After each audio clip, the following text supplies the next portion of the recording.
Olá a todos, bom dia, boa tarde, boa noite, boa madrugada, onde você estiver nos ouvindo.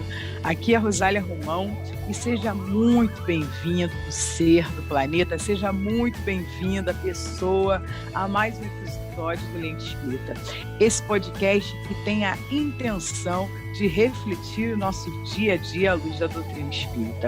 Eu, Gabriel, Pablo e Ju, estamos assim muito felizes com o desenvolvimento do Lente Espírita no ano de 2021. A gente está assim bem agarradinho, né? Num programa bem afetuoso, falando de questões à luz da doutrina espírita. E aí, Gabriel?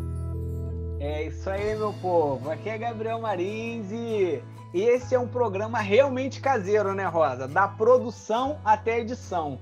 Como você disse, feito com muito carinho. Mas a gente não precisa abusar nesse fato de ser caseiro, né, gente? Então, a gente já quer dar aqui nosso pedido de desculpa, que no último episódio, até a nossa contagem regressiva para iniciar a gravação entrou na parada.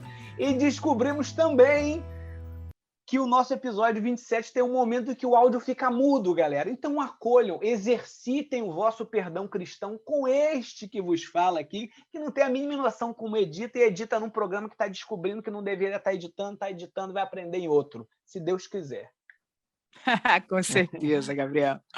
Pessoal, essa troca com vocês é muito bacana, ela é irada, né? Como disse o Gabriel, e dá o maior gás no nosso trabalho, né? E pensando nisso, nós estamos tentando tornar o nosso Instagram, o @podcast Lente Espírita, um espaço para ainda mais interação, especialmente nos stories. Então, vocês fiquem de olho lá.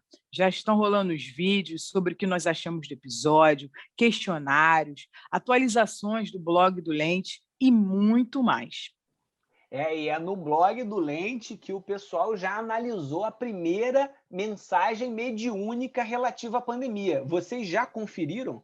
É só chegar lá no blog, é um blog, é uma plataforma de blog chamada Medium, por acaso, não tem nada a ver com o espiritismo médium em si, mas se você for lá dentro da plataforma Medium e pesquisar por Lente Espírita ou podcast Lente Espírita, você vai encontrar lá a primeira mensagem analisada. A gente gostaria de saber o que vocês pensam sobre isso, sobre a análise que nós fizemos, um grupo que entende do assunto relativo à pandemia e que também entende da doutrina espírita, beleza? Contamos com a participação de vocês lá. E gostaríamos também da ajuda de vocês para indicar esse podcast, meu povo, para outros colegas do movimento espírita que gostariam ou precisam de conversas como essa. Vocês são colaboradores diretos, meu povo, desse espaço que nós estamos construindo dia após dia. Nós não conseguiríamos chegar a outros corações se não fosse por vocês estarem atuando junto conosco nessa parada, até porque a gente não faz esse lance de promover e botar dinheiro para poder chegar nos algoritmos dos doidos. Eu não sei nem como é que faz esse negócio, mas o fato é que é no boca a boca. Mas, e agora, sem mais delongas, vamos para a pauta do dia, pois essa série está frenética, gente. Essa série do egoísmo estrutural está frenética, Rosa. Atenção, navegantes dessa embarcação. Estamos na segunda parada das 3 que faremos sobre o egoísmo estrutural, aprofundando a resposta da questão 917 do Livro dos Espíritos. Nela, os espíritos respondem a Kardec que o nosso egoísmo não é uma construção única e exclusivamente individual. Não, existe uma série de fatores externos, as leis, a organização social e a educação, que contribuem não só para insuflar, mas também para naturalizar o egoísmo que já existe em nós. Cada um dos episódios dessa série irá tratar de um desses aspectos abordados pelos espíritos. E como já falamos no nosso último episódio, o primeiro dessa série, temos por hábito no nosso movimento espírita estudar e buscar lidar com o aspecto individual do egoísmo. Ótimo! Esse movimento é genuíno e deve ser feito. Mas o que os espíritos estão nos dizendo, galera, é que existem fatores externos que não devem ser negligenciados, que devem ser também encarados, já que tem um papel crucial na construção do egoísmo em nós. Esses fatores foram construídos e estruturados por nós, seres imperfeitos, ainda dominados pelo egoísmo, de modo que podemos ver as marcas e a intenção do egoísmo presente naquilo que estrutura a nossa sociedade, desde sua peça mais fundamental, e por isso recebemos sua influência direta. É só a gente pensar, né? Há quanto tempo nós convivemos com a fome no Brasil, por exemplo, né? Esse ano, o Brasil, após 17 anos, está entrando novamente na linha da miséria. E, ao mesmo tempo, 11 pessoas bilionárias, novas bilionárias no Brasil. Ou seja, há alguma coisa muito interessante para a gente abordar, né? Há quanto tempo nós convivemos com a falta de saúde, de moradia, de saneamento básico, de acesso a lazer para boa parte da população? Será que quando nós usamos a nossa descarga, nós temos a consciência de que, segundo os dados do IBGE, 50% da população brasileira não tem nem rede de esgoto, pessoal, e que menos de 50% não tem esgoto tratado? Percebem que isso está, de certa forma, naturalizado em nós? Né? Quantas famílias comandam o Brasil desde as capitanias hereditárias, pessoal? 6 séculos. Poderíamos compreender isso se o Brasil fosse um país miserável, mas estamos entre as 15 maiores economias do mundo. Porém, ao mesmo tempo, nós somos um dos 10 países mais desiguais do mundo. Daí que vem a pergunta, né, Rosália? Sempre fomos assim? Como essa estrutura profunda, egoística do Brasil e também do mundo foi estruturada, foi organizada? Não só para criar o abismo que vivemos hoje, mas também para naturalizar esse estado de desigualdade. Os espíritos não nos alertam sobre isso? Como o nosso modelo e guia nos ajuda a analisar e sair dessa estrutura egoística? Para nos ajudar a colocar a lente espírita sobre essas e outras perguntas, quem vem aí, Rosália? Opa, quem vem aí? Quem vem é o Pablo Afonso.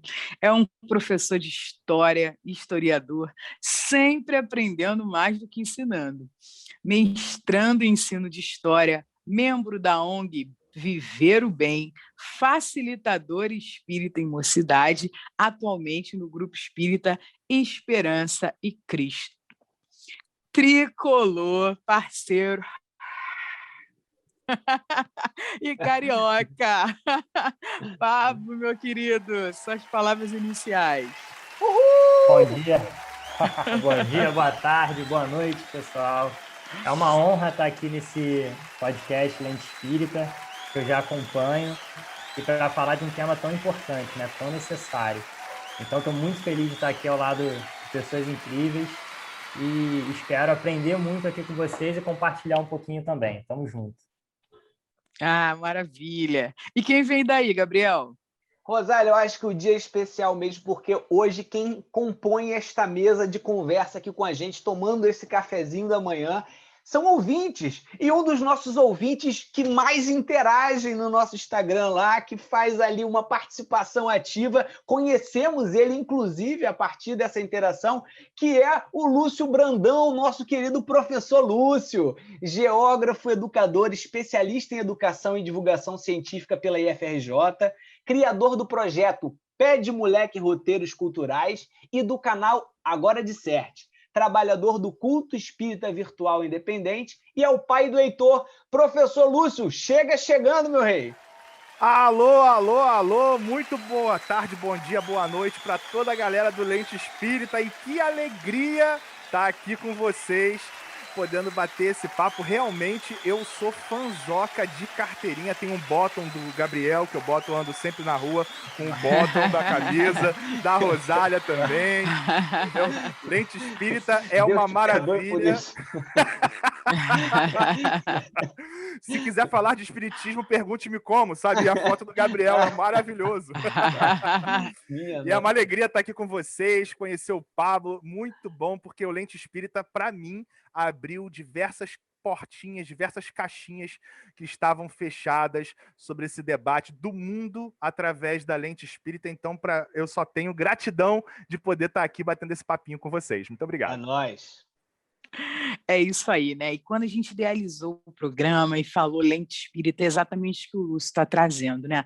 É o nosso olhar sobre tudo que está acontecendo ao nosso redor, né? A gente precisa mais do que nunca se posicionar frente a esses desafios que a humanidade vem sofrendo.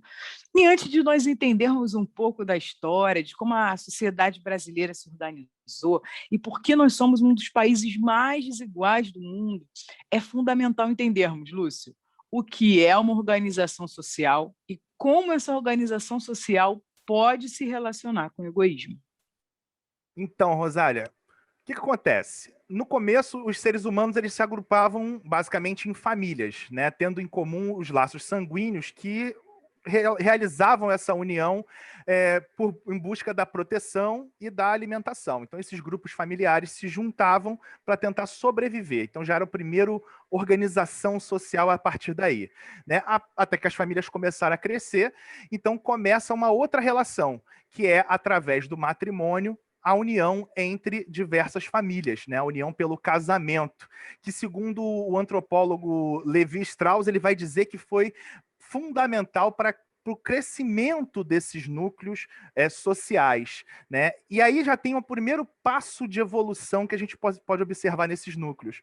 Até então, as famílias viviam do incesto.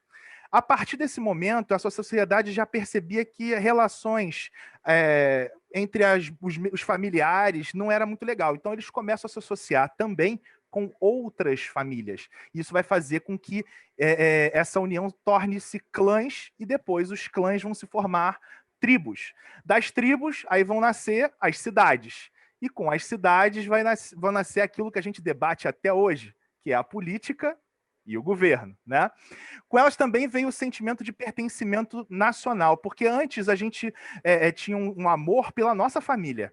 A partir do momento que surgem as cidades, né, a gente vai ter a ideia de patriotismo, a ideia de sentimento pelo lugar onde eu estou inserido. E isso aí é muito interessante que a gente marque um ponto nesse detalhe. Porque o que acontece? O patriotismo ele vai ser utilizado ao longo do tempo para que a sociedade ela possa fazer aquilo que a elite no controle dessa sociedade deseja. Então, a maioria das guerras são por quê? Em luta pelo bem da nossa sociedade, pela proteção do nosso povo, das nossas terras. E aí quem vai para a luta é o povo, né? Dificilmente são os reis ou aqueles que comandam aquele núcleo, né? Então a gente percebe que esse sentimento de coesão e organização vai deixar os laços sanguíneos e vai passar para o pertencimento do lugar, né? Que é um conceito-chave da geografia. Então, teoricamente, a evolução dessas organizações sociais constituiria uma esfera mais ampla e que vai formar futuramente o Estado, né? O Estado que é o quê? A união do povo, que vai sustentar sobre esse povo um poder. O povo vai constituir um poder. E esse poder, que é o Estado que está lá em cima, vai cuidar dos interesses do povo. Essa é uma definição muito superficial do conceito de Estado. Então, beleza, a gente vai construir um poder e esse poder vai nos proteger. Maravilha? Maravilha. Só que nem tudo são flores, né? Não podemos esquecer que somos humanos e temos os nossos desvios, e aí é que a cobra fuma, como dizia antigamente, né? Como apontou o filósofo italiano, o Gaetano Mosca, lá no final do século XIX, ele vai dizer o seguinte: toda sociedade, seja sociedade arcaica, antiga ou moderna, existe sempre uma minoria dentro dessa sociedade, que é detentora do poder em detrimento de uma maioria que dele é privada. Essa minoria é conhecida como a elite. Ela vai ter o poder e todos os outros vão ser os excluídos desse poder, aqueles que não vão ter acesso a esse poder. Né? De acordo com o próprio Mosca, as sociedades estão divididas em dois grupos: os governantes e os governados. E aí, quando a gente fala de governantes, a gente não está falando aqui de nenhum político eleito. A gente não está falando aqui de votação, a gente está falando daqueles que comandam a sociedade, independente de terem cargos públicos, por exemplo, tá? Os governantes são menos numerosos, eles monopolizam o poder e impõem sua vontade, valendo-se de métodos legítimos, através das leis, através das suas decisões, ou, se for preciso, métodos arbitrários e violentos para a sociedade, para o controle da sociedade. Né? Se a gente for querer lembrar aqui, por exemplo, por alto, como vocês falaram dos miseráveis no último episódio, a gente pode falar da própria Revolução Francesa, que vai estourar a partir do momento que a sociedade ela vai se sentir cada vez mais miserável, enquanto no Palácio de Versalhes você tinha festas maravilhosas com todo luxo. Né? E a partir do momento que a sociedade vai começar a ficar incomodada com aquilo, a gente vai começar a usar o patriotismo. Não vamos pensar nisso, pessoal. Estamos todos no mesmo barco. Nós estamos todos unidos, somos todos uma grande nação. Se esse papo não colar, aí o pau come na casa de Noca, irmão. Vamos lá e vamos matar geral, quem está reclamando, e você causa o processo de silenciamento. O silenciamento daquele povo. E esse silenciamento pode ser pela morte, esse silenciamento pode ser através de ações políticas, ele pode ser através da miséria. Pode escolher. O cardápio ele vai ser vasto para você silenciar o povo, né? Seja por afinidade de interesses ou por outros motivos, os membros dessa classe dirigente constituem um grupo homogêneo e solidário entre si, muito solidário. Eles não entram em confronto entre si porque eles querem manter as suas posições de elite. Então, pouco eles discordam entre si. Né? Em contrapartida, os membros mais numerosos da sociedade, que são o povo em si, eles vão estar divididos, desarticulados e, consequentemente, desorganizados. E aí, só para botar mais uma pimenta nesse nosso acarajé, a religião vai ser um dos fenômenos mais importantes para essa dissociação desse povo, para essa divisão entre as classes trabalhadoras e entre as classes miseráveis. Mas a gente pode falar disso mais para frente. Em linhas gerais, a gente pode dizer que as organizações sociais são geridas e direcionadas pelo interesse egoísta de um grupo muito seleto, que toma todas as decisões em prol de si mesmo. Né? Quando a gente ouve, por exemplo, um discurso, vocês têm que dar a vida pela economia do nosso município. Isso é o tipo de discurso da elite. Eu preciso manter as empresas funcionando, eu preciso manter o dinheiro rolando, tanto faz se você vai ter que dar a sua vida por isso. Afinal de contas, nós temos a nossa pátria, temos que valorizar a nossa pátria, ou o nosso município, ou o nosso estado. Né? E esse discurso vai se reproduzindo. E aí, só para finalizar, a gente lembra o que o nosso Allan Kardec, no Livro dos Espíritos, na questão 807, ele vai perguntar.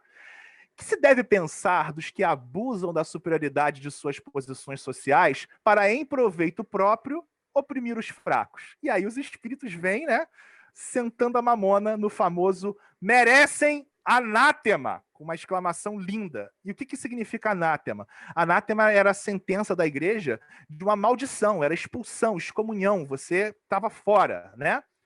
Ai deles, continuam os espíritos, serão a seu turno oprimidos, renascerão numa existência em que terão de sofrer tudo o que tiverem feito sofrer os outros. Em primeira leitura eu falei assim, discordo, peraí, caramba, os espíritos estão dizendo que a pessoa vai ser condenada porque fez uma coisa errada, já que você fez as pessoas passarem miséria, agora você vai passar miséria. Mas, gente, dentro de uma estrutura e de uma lógica reencarnacionista, isso é óbvio. Eu, Lúcio, nasci como imperador do Brasil. E aí eu fiquei só na mamata, só quero me dar bem. Mais impostos para os pobres, pessoas passando fome, e eu só me dando bem. Oprimindo as pessoas, as classes mais pobres, principalmente no Brasil, caracterizadas por pobreza e por cor. Que isso aí é bem direcionado, bem claro. Né? E aí eu desencarno, numa próxima encarnação, meu mentor fala assim, olha, filho, você vai ter que reencarnar no Brasil de novo. Opa, beleza, você é imperador de novo? Não, agora não. Agora você vai ser filha de uma ex-escrava lá. Pô, mas peraí, vou. E aí quando eu chegar lá, o que eu vou encontrar? Eu vou encontrar a miséria, eu vou encontrar o sofrimento, eu vou encontrar a opressão. Por quê? Porque Deus é mau? Não, porque eu fiz essa miséria.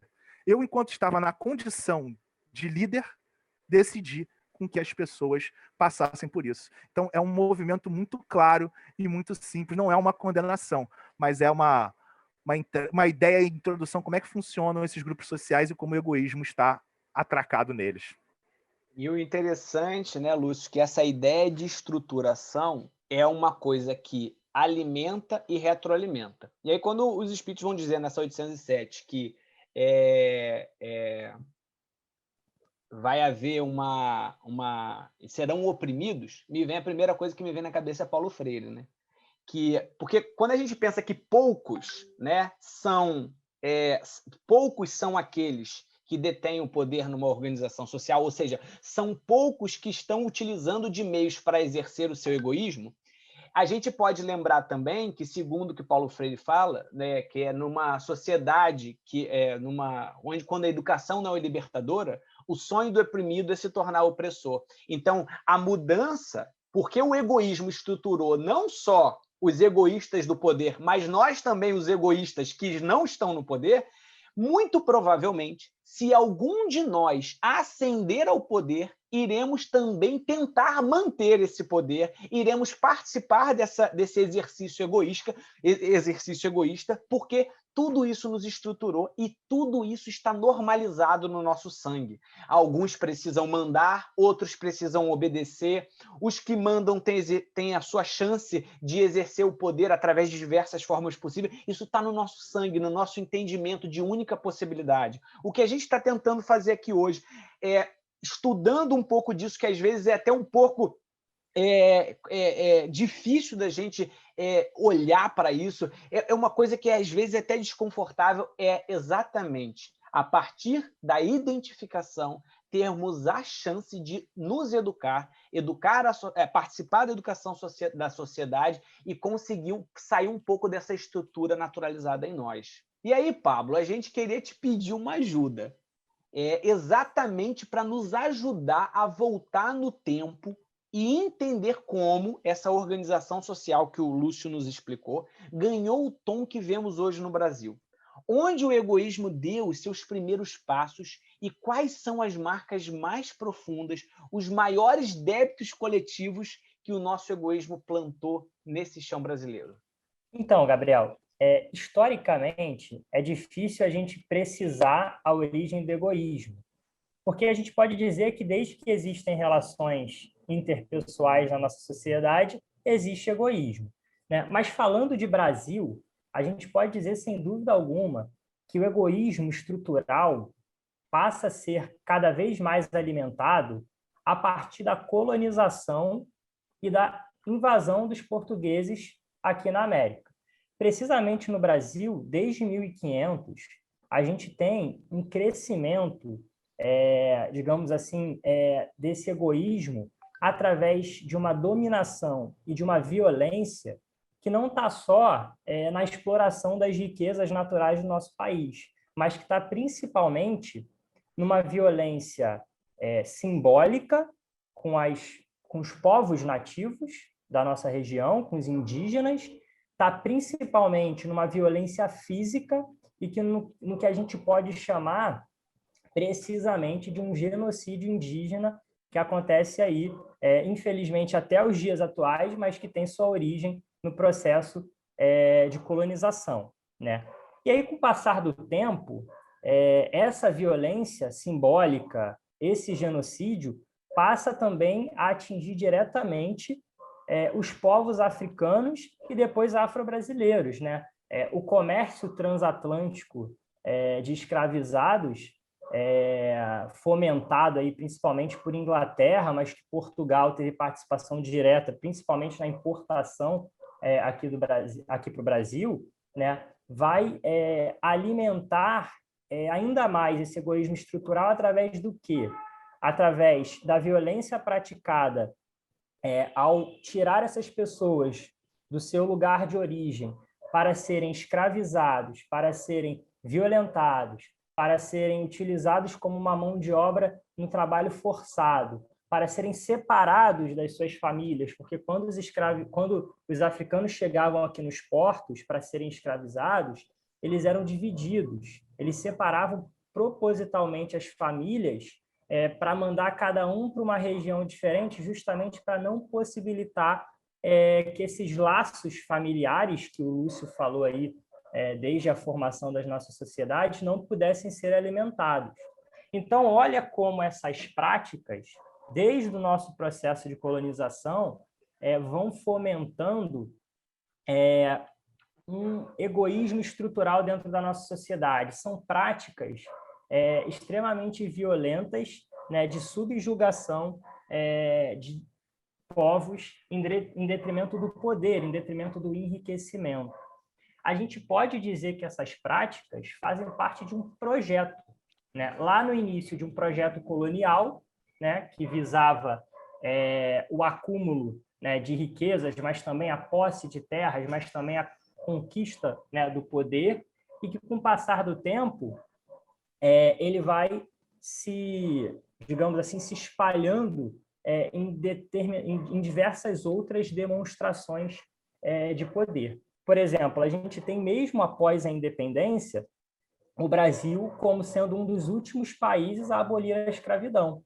Então, a gente tem mais de 300 anos aí de escravidão, né, de genocídio dos povos indígenas e dos povos africanos, afro-brasileiros, e a gente tem, mesmo após a abolição, a continuidade dessas práticas de violência, na exclusão dessa população do acesso aos serviços essenciais, né? A gente tem, mesmo após a abolição, uma sociedade, né, que o Lúcio descreveu muito bem, onde poucas pessoas detêm não só o poder, como as riquezas, né, e detêm o controle sobre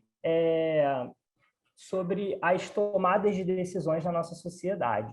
Então, a gente pode dizer que, desde a colonização até os dias atuais, esse egoísmo estrutural e estruturante, né, que ele vai sendo alimentado, vem sendo claramente demonstrado através dessas práticas, né? E aí, como a gente vê, né, todo esse processo que atravessa a história colonial do nosso país, que atravessa o Império e que se mantém na República, onde está expressa nessas práticas? A gente vê isso no racismo estrutural, que até hoje vigora na nossa sociedade. A gente vê isso através do feminicídio. A gente vê isso através ainda do genocídio indígena que permanece. A gente vê isso através das práticas de homofobia. A gente tem hoje ainda uma sociedade patriarcal, onde a figura do homem é sobrevalorizada e a gente supervalorizada, e a gente tem, em detrimento disso, mulheres em posições de trabalho, por exemplo, iguais às dos homens, recebendo muito menos. Todas essas mazelas sociais que ainda estão muito presentes na sociedade, como, por exemplo, a concentração de terras, né, nas mãos de poucas pessoas, enquanto muitas pessoas não têm casa, né, a concentração... Que parece que vem lá exata daquela... Vocês falam muito melhor que eu não entendo. Capitanias hereditárias. Das capitanias hereditárias, você dava um monte de terra para um monte de gente. Parece que essas pessoas não esqueceram isso até hoje, né? Esqueceram, não. E as leis estão aí também.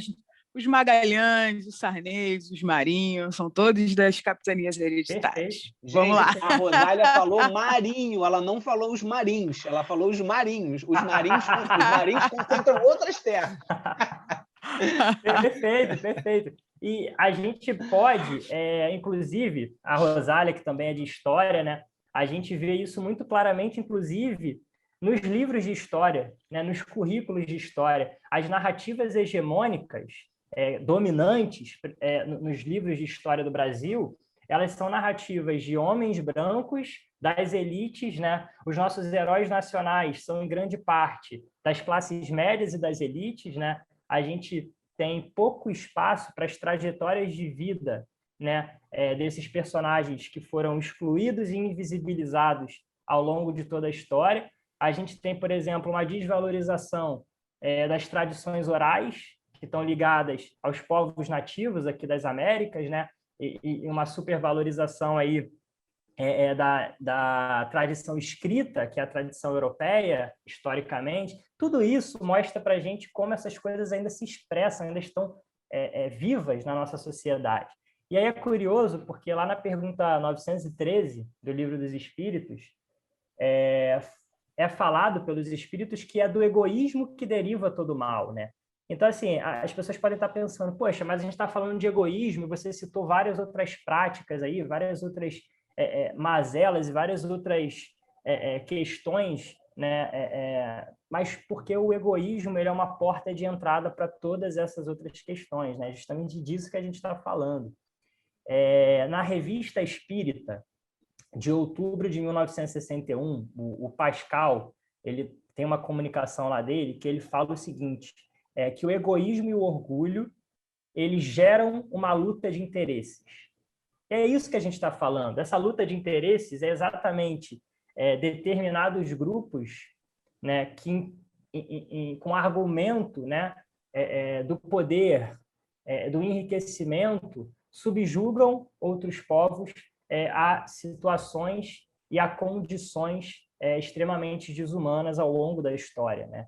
Então, a gente vê que esse egoísmo ele é alimentado muito em função da própria estrutura da nossa sociedade. É uma estrutura que acaba fomentando essa desigualdade social muito presente até os dias de hoje, né? Maravilha, né? O Pablo trouxe muitas coisas para a gente refletir. A gente está no mês de abril, né? Esse programa está sendo gravado no mês de abril, que aqui no Brasil, assim, a luta dos povos indígenas agora mais organizados politicamente tem estabelecido, né, essa pauta nacional, e a gente vê hoje nas Américas 5% apenas de população indígena. E esse 5% da população indígena, pessoal, cuida de 82% da biodiversidade mundial. Vocês têm noção? A gente está falando de concentração de renda, de concentração de riqueza, mas qual a verdadeira riqueza da Terra, né? É a natureza. 5% da população mundial já está desperto para isso. São coisas que a gente não entende. Quando o Gabriel trouxe, né, o Caio trouxe, principalmente na semana passada, uma visão do que seria o egoísmo, por que esse egoísmo ele é estrutural, ele é estruturante, a gente pode pegar, assim, se inspirar na psicanálise, se inspira em Freud mesmo, né? Vamos pegar, vamos ampliar o nosso conhecimento e ver que quando Freud fala de id e é de superego, ele está falando que o id é a nossa identidade e o ego é como a gente se apresenta socialmente. O egoísmo é o culto a esse ego. Gente, em linhas gerais, o egoísmo é você não quer tirar a sua máscara. Você não quer abrir os seus ouvidos para outras formas de conhecimento. Você não quer se inspirar em civilizações que já estão na Terra há tanto tempo e que já conseguem entender e despertar e transformar esse egoísmo dentro da sua sociedade. E aí vem a grande questão, né, que o Pablo trouxe de como esse egoísmo se estrutura na nossa civilização judaico-ocidental, né, que o espiritismo bebe bastante da fonte e pega os povos africanos e os povos indígenas e pensa, mas entre os povos africanos não existia maldade, não existia, enfim, egoísmo, entre os povos indígenas? Claro que existia. Mas, gente, nem se compara. É isso que a gente tem que deixar assim, bem nítido, né? Tem muita gente que conversa assim comigo, mas, Rosália, na África existia escravidão. Entre os indígenas existia. Eu falei, gente, é completamente diferente.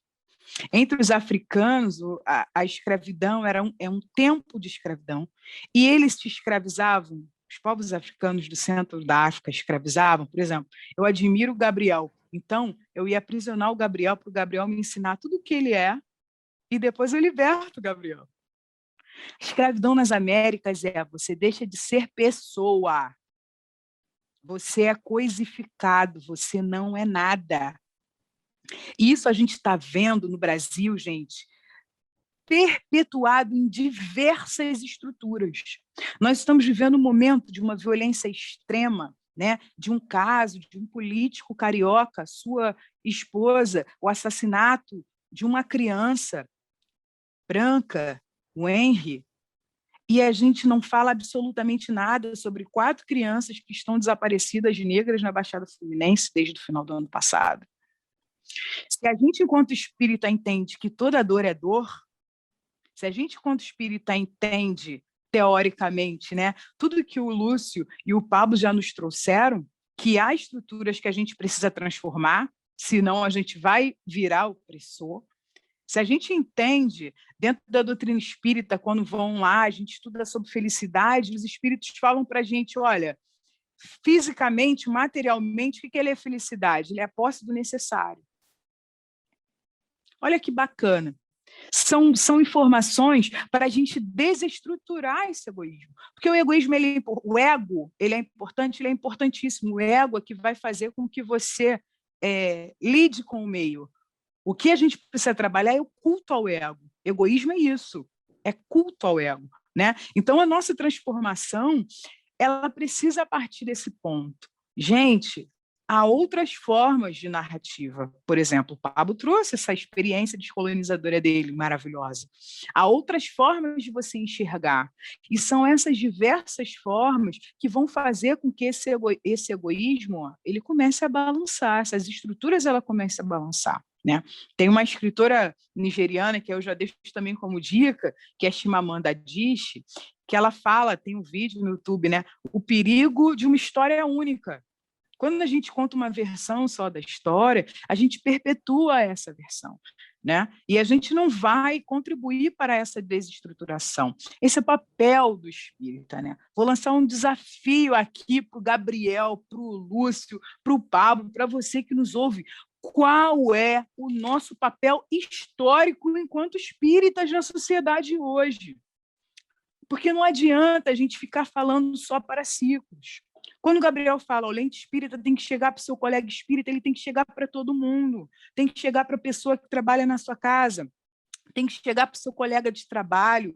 A gente tem que começar a construir pontes urgentes, até mesmo para a gente se repensar enquanto espírita nesse planeta, enquanto nosso papel social. Então, assim, investir nessa forma de bem viver, cara. O Pablo faz parte de uma ONG chamada Viver o Bem, né? O que é viver o bem para o espírita, né? Posse do necessário, é a consciência tranquila e a fé no futuro. Olha que maravilha, né? E aí, pensando nisso, Lúcio, é muito estranho a gente perceber com esses relatos, e quando vamos ver os dados, né, sobre desigualdade no Brasil, é que a responsabilidade por esse abismo social não está nas mãos de muitos, né? Não são muitas pessoas que causam essa desigualdade, mas sim poucas pessoas. Segundo o IBGE, 1% mais rico do Brasil, ele concentra 28,3% da renda total do país. E para que essa relação do poder ela aconteça e garanta a perpetuação da desigualdade, é fundamental que existam meios disso ser possível. Do contrário, a maioria conseguiria resistir e reverter a situação. Por exemplo, numa briga de 20 contra 1, se esse 1 tem uma arma, essa arma se torna um meio de exercer um poder material sobre os demais, que sem ela não seria possível, né? Sendo assim, qual seria a arma, o meio que esse 1% mais rico da população brasileira se utiliza para manter a nossa organização social como desigual, e qual a relação desse meio com o egoísmo? Rosália, eu vou pedir uma licença para você, para, antes de responder essa sua pergunta, fazer um comentário breve sobre o que você acabou de falar. Ontem, transitando aqui pela vila, eu encontrei com um vizinho, e aí conversamos assim, todos de máscara, de longe, lógico, obviamente, e ele falava que hoje em dia a gente não conhece mais as pessoas que moram em volta da gente, né? E a gente ficou ali filosofando sobre esse assunto, e aí a gente falou sobre um fenômeno que é interessante. Hoje em dia a gente não bate mais na porta do vizinho para pedir para ele uma xícara de açúcar, porque a gente tem vergonha de que o que o vizinho vai achar de mim, vai achar que eu estou passando fome, né? Isso também faz parte do nosso egoísmo, essa casca que a gente quer manter, né? Então eu falo com os meus vizinhos quando eu estou com o meu relógio novo, quando eu entro com um carro novo no condomínio, né? Mas no dia a dia a gente foge de quem nós somos, né? E tenta ostentar e usa de todas as ferramentas para ostentar algo que nós não necessariamente precisamos ser, né? Mas, enfim, voltando ao que você me perguntou sobre as armas, e aí a gente precisa dizer o seguinte: existem várias estratégias que são utilizadas para a manutenção e para a ampliação do poder, seja ele político, econômico e cultural, que é exercido por essa elite. Mas, em linhas gerais, a elite vai controlar todas as armas de grande impacto no controle social. Está tudo na mão dela. O jogo está com ela. Ela tem todas as 20 armas, todas as 20, 50 mil armas que possam existir, estão basicamente na mão delas. A classe média, que não é a elite, a classe média é outra classe que está separada da elite, ela vai ter uma outra questão. O professor Gessé Souza, né, ele vai, que é até um dos livros que eu vou indicar no final, ele fala que a classe média ela é formada por advogados, economistas, publicitários, artistas, administradores, etc, etc, etc, e ela vai ser detentora de uma coisa importantíssima, que é o capital cultural, o capital do convencimento. Então, por isso ele vai ser tão importante para a elite, né?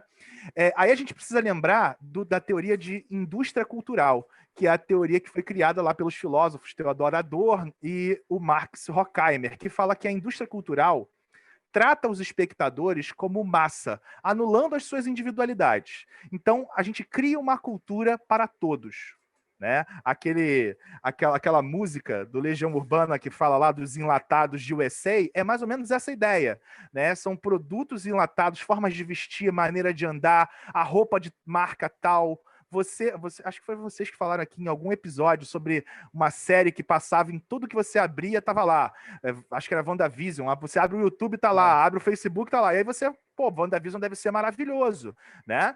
E aí você começa a criar estruturas acerca disso, né? Então ela vai utilizar-se de canais de comunicação e das propagandas oferecidas para passar a ideologia dominante adiante e manter as pessoas crentes naquela ideologia e satisfeitas com a situação política e econômica em que vivem.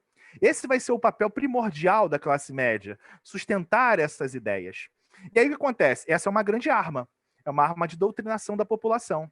O pobre mais pobre, que é aquele que não pode comprar aquela marca, para poder aliviar a sua tensão de não poder comprar aquela marca, ele vai comprar o genérico, o falsificado, e vai ostentar aquela marca famosa, mesmo sendo falsificada, porque assim ele se sente incluso na sociedade. Como o Gabriel falou, quando a educação não é libertadora, o sonho do oprimido é se tornar o opressor. Eu não quero saber, entendeu? Hoje eu não tenho vacina para mim, mas amanhã, se eu conseguir uma boquinha para tomar a vacina, o restante das pessoas, bom, cada um por si, Deus por todos, né? E assim vai se passando, vai se constituindo essas ideias de individualismo cada vez mais intenso, né? Essa classe média, então, ela vai ter salário, prestígio correspondente de quem realiza no dia a dia a dominação social, né, econômica e política, em nome dessa elite do dinheiro, que vende uma ideia, e ainda vai vender uma ideia de legitimidade. Não, eu sou classe média porque eu mereci. Eu conquistei isso porque eu tive... Não interessa que eu já sou a 6ª geração de herdeiros da minha família. Entende? Não interessa que na minha... Gente, olha, a gente vive num país tão absurdo que se você, enquanto criança, alguma vez viu um adulto lendo um jornal, você já está numa posição mais avantajada do que boa parte da população brasileira. Parece uma coisa ridícula, mas você ver alguém lendo um jornal significa que aquela pessoa dá importância para a leitura. A boa parte das nossas crianças não vem pessoas lendo. Os meus alunos de dentro de uma comunidade carente do Rio de Janeiro, eles não têm costume de ler. E eles não viram pessoas lendo. A mãe e o pai nunca leram. Então, se a gente leu alguma coisa, se os nossos filhos leram alguma coisa, é porque a gente já está numa posição de extrema vantagem, né? A classe trabalhadora e os excluídos sociais não contam com armas efetivas para que permitam a transformação desse cenário. A falta de acesso de educação de qualidade e verdadeiramente libertadora. Não é botar naquela escolinha lá para poder fazer depósito de criança, não. Educação de qualidade e libertadora, que nem a gente dá para as elites. Eu não estou falando de elite classe média, não. Estou falando de elite. A elite recebe... a geografia, existe um livro maravilhoso chamado do Yves Lacoste, que foi proibido no Brasil durante o período da ditadura militar, que fala: a geografia, isto serve antes de mais nada para fazer a guerra.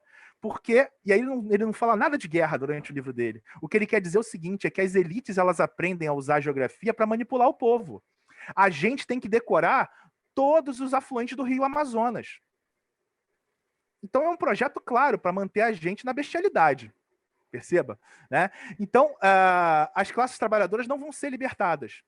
A necessidade de trabalhar cada vez mais para poder ganhar menos devido à crescente precarização dos seus direitos e a falta de união e consciência de classe são alguns dos fatores que fragilizam os mais pobres.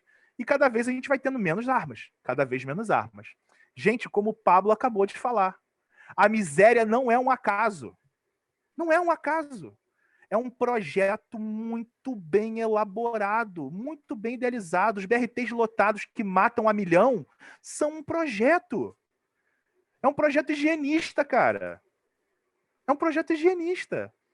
Olha a diferença do dono da empresa ou do diretor da empresa que vai para o trabalho. Estou tendo que trabalhar também, mas ele vai no carro dele com ar-condicionado, com toda a proteção, enquanto você vai ter a moça do café tendo que ir de BRT lotado, respirando um lado do outro.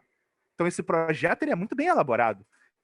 Em questão de maldade, estão de parabéns na elaboração desse projeto, né? Fazendo uma análise simples e superficial para a gente fechar essa fala do Brasil, a gente percebe o seguinte, e aí, gente, eu quero dizer que eu não estou aqui fazendo juízo de valores de cada uma dessas pessoas, eu estou só apresentando um fator geográfico e sociológico sobre o tema, tá?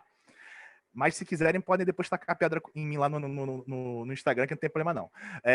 Fazendo uma análise simples e superficial do Brasil, a gente percebe que todos os governos que foram minimamente populistas tiveram um desfecho complexo. Só para lembrar, Getúlio Vargas foi um ditador, mas populista. Criou a CLT, criou direitos trabalhistas, criou a CSN, criou a Petrobras, né? Falava que tinha aquela ideia de criar no Brasil a ideia de mestiçagem, né? De amplificar essa ideia da mestiçagem e tal, colocando outras ideias menos higienistas.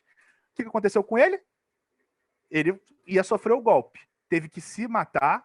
Se matou, alguns vão achar que foi uma burrice, outros vão achar que foi uma maravilha, mas enfim, ele precisou se matar para que o golpe não acontecesse naquele período. Senão, ele teria tomado o golpe por causa de ser populista. Depois, 10 anos depois, um pouco menos, 8 anos depois, o João Goulart, né, que chegou a ser presidente, mas assumiu, mas não comandou nada, mas só porque achavam que ele ia ser populista, ele já foi eliminado e tivemos o golpe de 64 pela família, pelo amor, pelo bem da sociedade, que durou 21 anos, matando, oprimindo e perseguindo.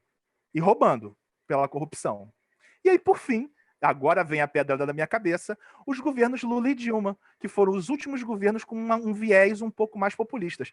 Entendam, fizeram muito bem para a elite, tá? Tanto é que a elite sustentou eles lá durante muito tempo, enquanto valia a pena. Mas eles tinham uma ideia populista e foram arrancados do cargo, passando todos os vexames e as vergonhas, muitos deles produzidos pela mídia, que pertence a quem? A quem pertencem as mídias, os grandes jornais? Não pertencem aos mesmos donos do Lente Espírita. Pertencem a ele. De maneira nenhuma. Não. Entendeu? É Marinho, é Marinho. Dizem que os marinhos estão envolvidos nisso daí. Né? Desde as capitanias hereditárias. Dizem que os marinhos estão envolvidos aí. Né? E aí, um amigo meu outro dia fez um comentário que eu achei interessante. Né? Trazendo aqui para o nosso campo da doutrina espírita, a gente não pode esquecer que o papel da religião, como a gente falou anteriormente, é para manter essa realidade. A religião quer manter essa ideia de oprimidos sendo oprimidos. O Karl Marx, como disse lá, que a religião é o ópio do povo, ele disse isso, e aí todo mundo fica de cabelo em pé. Quem tem? Eu não tenho, então não fico. Mas Kardec, na Revista Espírita, de dezembro de 1868, ele diz que o espiritismo não é uma religião, e sim uma doutrina filosófica e moral, justamente para não se tornar uma nova edição daquilo que já existia enquanto religião. E o que existia? Opressão por parte da religião, da igreja, principalmente durante o período dele. Né? A religião ela vai subjugar e oprimir e naturalizar o sofrimento que as pessoas vivem. Quantas vezes a gente não ouviu o seguinte: fulaninho está passando por dificuldade porque Deus quis. Ou então, na outra vida, fulana ostentava muito dinheiro e agora ela precisa passar por isso para resgatar. Né? No movimento espírita, quando a gente convida alguém para fazer distribuição de quentinha, de cesta básica, todo mundo aparece. Afinal, fazer a caridade deixa a alma leve e tira o peso da minha consciência. E, gente, aqui eu não estou fazendo nenhuma criminalização desse processo, não. O Betinho já dizia lá, quem tem fome tem pressa. A gente precisa matar a fome das pessoas, sim, com certeza. Mas, entretanto, vamos pensar o seguinte. Se a gente falar dentro da Casa Espírita sobre justiça social, o que acontece? E isso aí não é papo de política aqui, papo. Aqui não se fala sobre isso, justiça social, entendeu? Me mostra onde é que tá lá em Kardec que fala de justiça social, e a gente mostra, mas mesmo assim as pessoas não se convencem, né? Vocês já perceberam como o movimento espírita, e aí trazendo cada vez mais para dentro da nossa casa, ele reproduz a desigualdade? Outro dia eu conversava com um amigo, queridíssimo amigo, e ele disse para mim que eles fazem um projeto dentro de uma comunidade do Rio de Janeiro há 35 anos. Maravilha. E aí, como espírito ainda muito imperfeito que sou, coloquei a pimenta lá também. Perguntei para ele, ao longo desses 35 anos, quantos irmãos que ali foram atendidos se tornaram dirigentes dessa obra social? Ou oradores espíritas? E a resposta já era esperada. Nenhum. 35 anos, ninguém, não tinha ninguém naquela comunidade que podia ser aproveitado para começar a movimentar aquela realidade, né? Já viram o movimento espírita nacional, nosso movimento espírita maravilhoso que a gente tem aqui no Brasil, a pátria do evangelho, ai que coisa maravilhosa. Então, quantas faxineiras vocês conhecem que fazem palestras, estudos, ou que dirigem áreas importantes dentro do movimento espírita brasileiro? Quantos pedreiros, quantos entregadores de bicicleta vocês conhecem que fazem esse trabalho? Em contrapartida, quantos advogados, juízes, médicos, psicólogos e afins são os famosos do movimento espírita? Não estamos reproduzindo a realidade? Fala a classe média enquanto cala, aceita e se subjuga os mais pobres? Sim, meus amigos, eu acho que a desigualdade está dentro da nossa casa. Eu não sei se a gente pode ser capaz hoje, nesse instante, de transformar o mundo que está lá fora. Mas está na hora de, com muito amor, com muito carinho, a gente desconstruir as estruturas que estão aqui dentro de nós, do nosso movimento espírita. E aí sim a gente vai começar a ensinar para o mundo como se faz a revolução através do amor. Fora isso, acho difícil. Rapaz... dá aquela... O professor Lúcio acaba de provocar um terremoto na gente. O Lúcio acaba de trazer um bom terremoto, né? É importante que a gente passe por esses terremotos, né? Para que a gente tenha exatamente essa possibilidade de olhar de volta para o lugar onde a gente está, olhar para o espaço, olhar para onde nós estamos inseridos e poder refletir sobre uma outra perspectiva, né? Realmente, o que o Lúcio falou, que nós reproduzimos, e a gente já falou aqui em vários episódios, o episódio sobre precisamos falar sobre o racismo, episódio sobre o feminismo, e esse episódio que a gente está falando aqui é para mostrar que no movimento espírita não existe uma isenção da naturalização que ocorre por conta da estrutura que a gente criou egoística. Não existe, a gente não está isento disso. O movimento espírita ele está inserido na sociedade. E os vícios sociais, por sua vez, penetram também no movimento espírita, alimentando a sistemática que a gente faz. Por isso que lá atrás, no primeiro episódio que a gente fez lá sobre o Espíritas Precisamos Falar sobre Racismo, quando a gente perguntou lá se a gente... qual a razão... Como é que é? Nem lembro como é que a gente perguntou para o Matheus, né, Rosa? Que o Matheus falou assim, bem, existe... ele falou assim...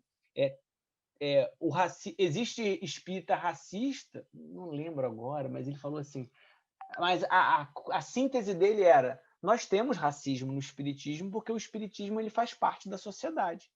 E nós replicamos esse racismo também dentro das nossas casas espíritas. Eu estava num diálogo lá com os colegas no WhatsApp da Abrarte, que é a Associação Brasileira de Artistas Espíritas, e a gente estava falando quantas mulheres que governaram a FEB. Nenhuma. Quantas mulheres que dirigiram a própria Abrarte, né? A necessidade da gente rever essas estruturas como um todo e a gente dinamizar. E o que a gente está falando aqui não é para acabar com tudo, como o professor Lúcio falou, é com amor, com carinho, a gente, a partir do nosso pensamento crítico, e mexendo nessas pecinhas, a partir do momento que a gente refletiu que elas podem ser realocadas. que elas podem ser remanejadas para o bem comum, para que o egoísmo não continue imperando, né? E uma das nossas formas de naturalizar o egoísmo e replicar ele dentro do nosso movimento espírita, eu queria abordar com você agora numa pergunta para você, Pablo. Existem algumas formas da gente interpretar o evangelho e o espiritismo, né? E algumas delas dizem que nós devemos nos isentar de debates e ações relativas à nossa organização social, que devemos evitar posicionamentos políticos, e aqui eu não estou falando de político, estou falando do político no sentido amplo, não estou falando do político no sentido partidário. Opiniões sobre sistemas econômicos a gente também deve evitar, e deve evitar também criticar algumas gestões à frente da pandemia, por exemplo. Por que essas transformações irão se operar pela ação do... desculpa, vou repetir aqui. E evitar também criticar algumas gestões à frente da pandemia, por exemplo. Isso porque essas transformações, as transformações necessárias, irão se operar pela ação dos espíritos e do governador espiritual do planeta. E aqui a gente não tem a intenção de dizer que eles não atuam e coordenam os nossos pensamentos. Dizemos, inclusive, que, de ordinário, são eles que nos dirigem, mas também sabemos que Deus atua nas nossas vidas através das pessoas e das circunstâncias. E que o movimento dessas pessoas, certamente inspiradas, foi fundamental na construção das principais mudanças que tivemos na nossa sociedade. Para nos ajudar a testar essa hipótese de interpretação, que a gente deve ficar isento, né? Você poderia, Pablo, nos ajudar a trazer exemplos da importância da participação popular na transformação social e qual é o nosso desafio quanto espíritas, seguidores de Jesus, nesse contexto? Então, me permite antes só fazer um parênteses sobre essa questão de política e religião, né? Porque muitas pessoas, como você falou, afirmam que nós espíritas não devemos nos posicionar politicamente, né? É interessante que a separação formal entre política e religião é um produto da modernidade. Nas sociedades antigas, nós não tínhamos a separação entre religião e política, né? Então, a política, ela é uma dimensão coletiva da vida. Se posicionar e pensar de forma política é parte da vida em sociedade. Inclusive, se eximir de posicionamento político é uma posição política, né? Então, só um outro parênteses, não vamos confundir isso com a apropriação do Estado por grupos religiosos, né?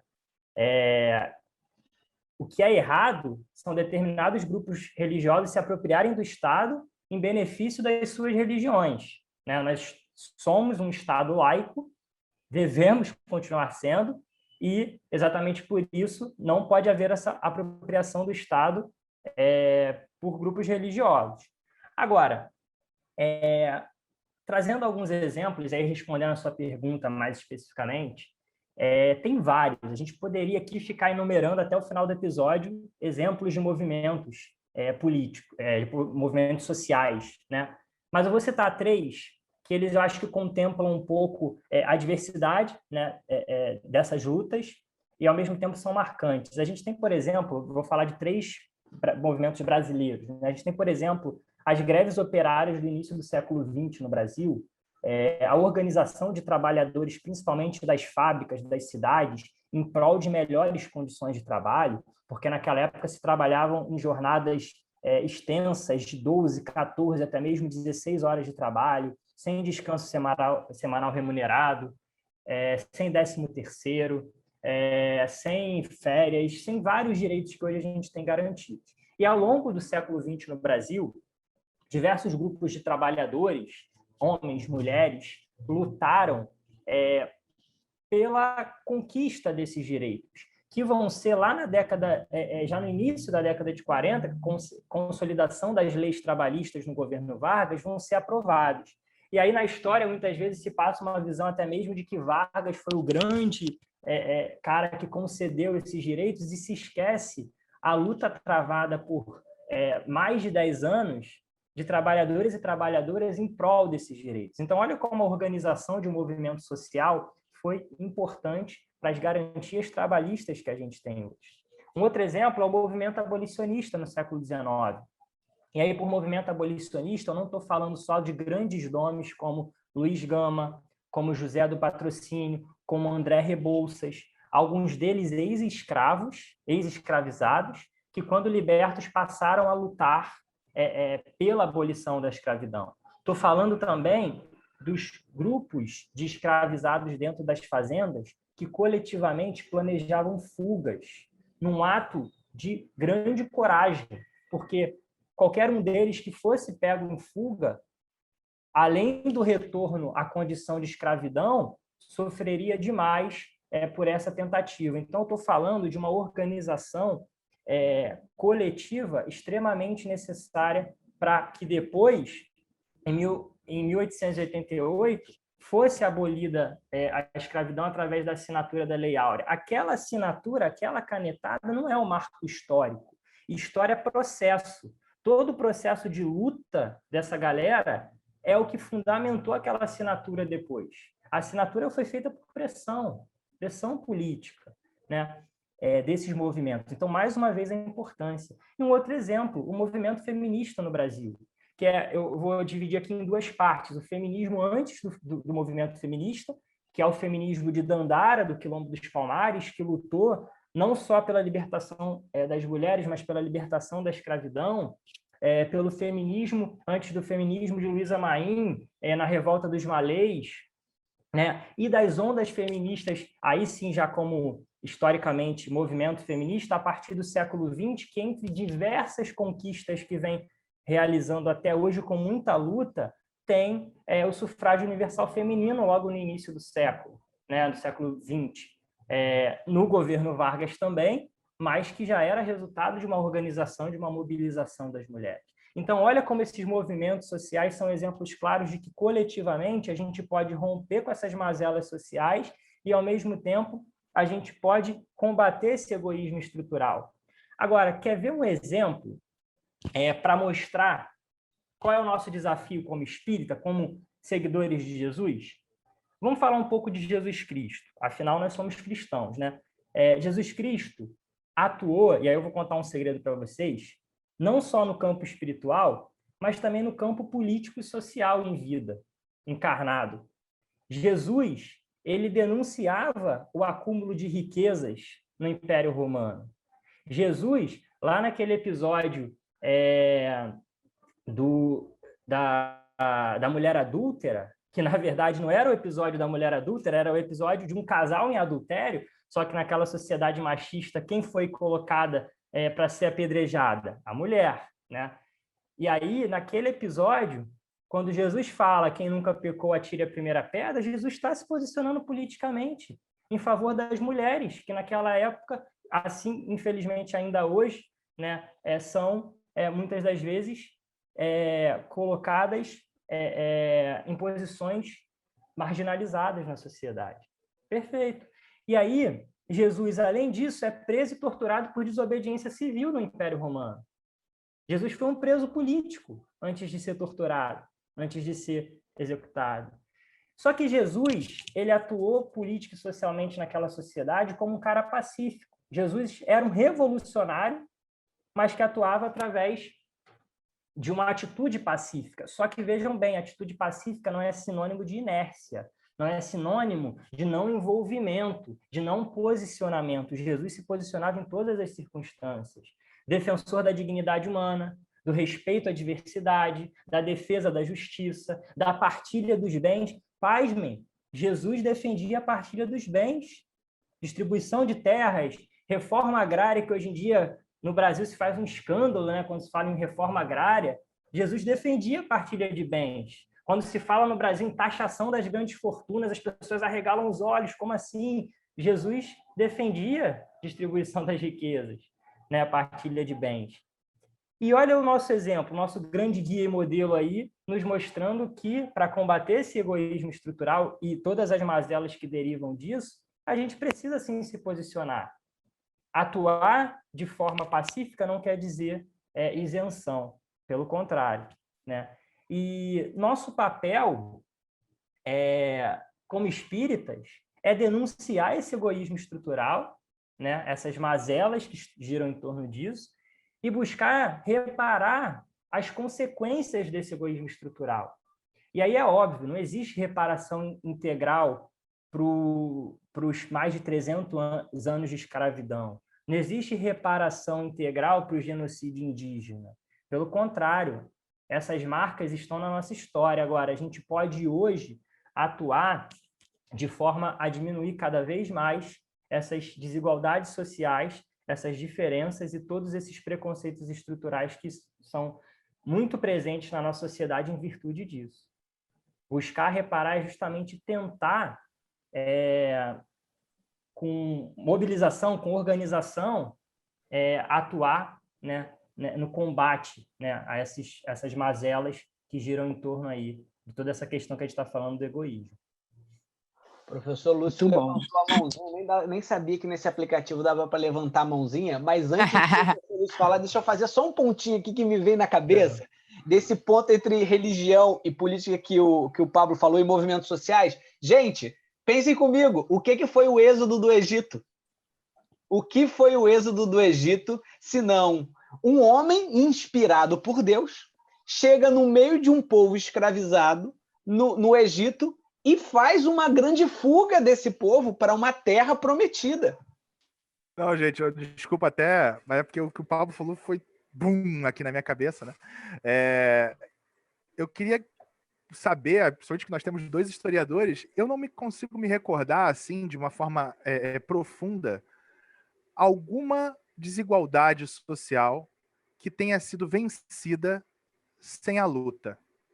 Ou seja, alguma classe dominante que um dia tenha falado assim, quer saber, eu acho que esse negócio de racismo é mó errado. Vamos parar com esse racismo. Ou então, vamos começar a tratar as mulheres de forma mais respeitosa, igualitária, equitativa.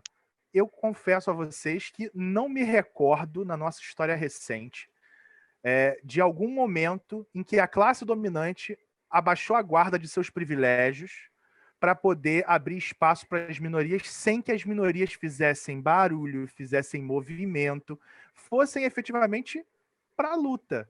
Né? E a luta não é aqui a luta da arma, do mal, da guerra, do ódio. É a luta de ideias, de confronto de ideias, de botar pé firme, vamos transformar isso, né? Então, eu acho que é isso aí que o Pablo falou, né? Dessa constituição de Jesus, de ser um subversivo, de ser o cara falar, pô, não aceito isso. E aí a gente fica, não, que os espíritos vão transformar isso, amigo. O cara mais perfeito que tem aqui no nosso orbe veio aqui, falou, a gente matou ele. Vale a pena voltar lá no nosso episódio Rebeldia Cristã com o Thiago Brito, né? É isso aí, mandou. Pois é, assim, é algo a gente realmente pensar, né? Porque a gente está falando dessas estruturas, né? De romper com estruturas que são estruturas que perpassam pelo material, né? E Jesus, ele é um grande revolucionário nesse sentido, como o Pablo falou. Houve tentativas durante o século XIX, né? Quando a gente está ali vendo, por exemplo, a doutrina social cristã, é muito maneiro, porque Lamennais e Lacordaire falam no Livro dos Espíritos, olha que maneiro, no Evangelho segundo o Espiritismo, e são padres de classes sociais altas que querem promover uma revolução, não conseguem, morrem de tristeza. Né? A gente vê também o socialismo, que a gente fala que é o socialismo de cima para baixo, né? Que o Marx chamava de um socialismo tópico, né? E a gente tem a criação de falancérios, que são os grandes fazendeiros que querem dividir a sua riqueza e não são compreendidos. Assim. Há movimentos pequenos, né, Lúcio, mas não são assim tão destacados como que você está trazendo, né? E eu fiquei pensando em muitas coisas, assim, tanto na sua fala quanto na fala do Pablo. E esta semana, eu confesso para vocês assim, que a gente está vivendo um momento que a gente nunca viveu, não tem na nossa geração alguém que tenha vivido. Nós somos assim, sujeitos históricos mesmo, atuando e tentando deixar a nossa marca nesse planeta assim, da melhor maneira possível, porque, na verdade, nós estamos vivendo um momento do não sei. A frase "eu não sei", ela nunca precisa ser tão destacada quanto agora, né? E eu acho que assim, a gente falou tanto em Paulo Freire, o Paulo Freire dizia na sua obra também da importância da gente dizer que não sabe, quando a gente não sabe determinados assuntos, né? Para a gente poder também aprender e dialogar em cima desses assuntos. E isso me chama muita atenção, porque a gente está falando aqui de liberdade, a gente está falando de conhecimento, a gente está falando de estruturas que a gente já entende que precisam ser transformadas, mas a gente ainda não sabe como fazer, né? Eu sou uma educadora popular, também sou uma educadora do município do estado do Rio de Janeiro e faço um doutorado em História. E aí, durante essa semana, eu tive que entregar um trabalho final em que eu preciso conversar com alunos. E os meus alunos, pessoal, estão cuidando dos seus irmãos mais novos, os meus alunos estão respondendo trabalho de madrugada, os meus alunos estão passando fome com seus familiares, uma série de questões. Eu tinha que acessar a direção da escola está naquele sofrimento terrível, tendo que ir para a escola, abrir a escola, lidar com funcionário, lidar com essa pandemia, abatendo seus funcionários, porque nós estamos sendo tratados no Rio de Janeiro como coisas, a estrutura aí, né? Mais uma vez falando alto, né? Os profissionais tendo que trabalhar com as mínimas, porque eles falam assim, tem até um meme na internet essa semana que quando uma instituição abre com todos os protocolos cumpridos, aí há um banquinho só com uma garrafinha de álcool em gel, né? Então, assim, é bem isso, né? É bem isso que está acontecendo. E aí eu tinha que fazer esse trabalho, eu fiquei, cara, como? Sabe? Como? E aí eu escrevi para a professora na introdução, eu falei, olha, eu estou aqui utilizando, inclusive, debatendo Paulo Freire, Pedagogia do Oprimido, e tantos outros autores que eu gosto, Bell Hooks também, né, que fala sobre a liberdade na educação, e estou trazendo falas anteriores de alunos, mas a grande questão é como, a partir de agora, né, como que eu vou levar adiante um doutorado, né, se a situação de agora é uma situação tão alarmante, uma situação de fome, uma situação de descrença. E aí eu falei para ela que, na verdade, os outros olhares eles estavam me estimulando a pensar em futuros.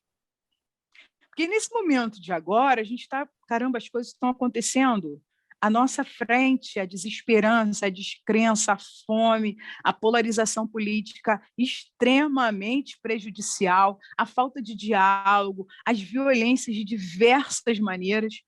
Como que a gente vai passar adiante, né? Como que a gente vai ter esperança, não no sentido de esperar, mas no sentido freiriano também de esperançar, né? Então, pessoal, depois de fazermos essa análise crítica sobre o egoísmo na nossa organização social, nós queremos dar um espaço à esperança. E eu penso o seguinte, assim, né, também, assim, colocando um pouquinho da minha opinião nessa pergunta que eu acho que é ideal, assim, fundamental para os nossos ouvintes ouvirem o Lúcio e o Pablo pensando conosco sobre esperança, né? Existe um autor chamado Stuart Hall, que ele tem um livro chamado Identidade Cultural na Pós-Modernidade. E ele diz que a nossa identidade ela é muito fluida e múltipla. E muitas vezes um aspecto da nossa identidade não combina com outro aspecto. Mas nós que estamos aqui, eu, Gabriel, Lúcio, Pablo, nós estamos vendo todas essas questões sob a ótica da imortalidade. Porque se nós acreditamos que o espírito encarna muitas vezes, tem muitas existências, né, dentro de uma vida, nós devemos também encarar esse momento, principalmente sob a ótica espiritual. E teoricamente, uma teoria muito minha que eu gostaria de partilhar com vocês, a ótica espiritual é que vai dar todo o norte para nós conduzirmos a situação de agora. E justamente a gente se entender enquanto espírito é a grande arma que a gente tem para debater as desigualdades sociais, para entender as desigualdades sociais, para entender o egoísmo estrutural. Então, meninos, onde vocês conseguem ver, Lúcio e Pablo, ações que busquem criar uma organização social que, ao invés de nos tornar mais egoístas, nos inspire a ser mais solidários uns com os outros? Bom, quantas reflexões, né? Fica até difícil de ajustar aqui os pensamentos. Mas olha, eu tinha colocado mais ou menos assim, né, na minha pauta, a fala do Gramsci, quando ele fala o seguinte: eu tenho o pessimismo da inteligência e o otimismo da vontade. E eu acho que é bem por aí, porque o pessimismo da inteligência, ele permite com que eu enxergue a verdade nua e crua, como ela está apresentada no nosso cenário. Não dá, eu acho que não tem mais espaço para a gente ficar com aquela esperança tóxica, positivismo tóxico, sabe? De ficar, ai, não, que vai melhorar, que tá tudo ótimo, ai, que tá lindo, ai, que vai ser maravilhoso. Não vai, não vai. Se você não levantar, dobrar a sua manga da camisa e ir à luta, não vai melhorar, nem para você, nem para ninguém. A realidade é bem por aí. Mas, em contrapartida, eu tenho o otimismo da vontade, porque eu tenho certeza que o mundo ele é de evolução. Só que a gente pode escolher se esse cenário vai mudar nos próximos 100 anos ou nos próximos 100 mil anos. A lei está aí, a lei é de evolução, mas ninguém falou a velocidade. A gente vê todo mundo correndo desesperado. Não, porque o mundo da regeneração está chegando. Não, porque na próxima encarnação nem sei se eu reencarno aqui. Pô, meu irmão, a regeneração tá chegando nada. Tá chegando nada que a gente não tá fazendo nada por isso. A gente tá parado de braço cruzado falando, tá ruim, né? Ó a vida, ó azar, e tá tudo bem. A gente não fez nenhum movimento de transformação. Então, eu tenho um otimismo porque eu sei que as coisas vão melhorar. E se eu não começar a me movimentar hoje, vou ter que me movimentar na próxima encarnação. E talvez na próxima encarnação eu não tenha os privilégios que eu tenho hoje para poder usar como ferramentas de transformação. Então eu prefiro começar a me movimentar de alguma forma hoje, para quando eu voltar, eu possa pegar o bagulho um pouquinho melhor, entendeu? Eu acho que igual como você falou com relação ao meio ambiente, sabe? Eu jogo um copo plástico no rio que demora 400 anos para se desintegrar. Talvez eu volte a reencarnar e aquele copo plástico esteja ali poluindo o mundo que eu vou encontrar. Então não faz sentido. Mesmo que eu seja egoísta, eu sou um egoísta estúpido, porque nem para favorecer a mim mesmo eu não quero, entende? Então, nós como reencarnacionistas temos que começar a abrir a nossa cabeça. E aí, com relação a esse meu pessimismo da inteligência, eu digo que, em geral, o que eu observo são ações puramente assistencialistas e que não buscam a libertação das camadas mais pobres da sociedade. As ações são para os pobres e não com os pobres. A gente chega lá no nosso papel de eu sou o libertador das almas, eu sou o espírito de luz, e fala assim, ó, eu trouxe aqui para você comer isso. Pô, mas eu não gosto disso. Não, como não gosta disso, tá passando fome, vai comer isso. Pô, vim aqui fazer a caridade, aceita isso aí. Eu já ouvi de uma companheira dentro da casa espírita, ela falar assim, agora você vê, o cara não tinha tênis nenhum, levei um tênis para ele e ele falou, não gostei desse tênis, esse tênis eu não quero.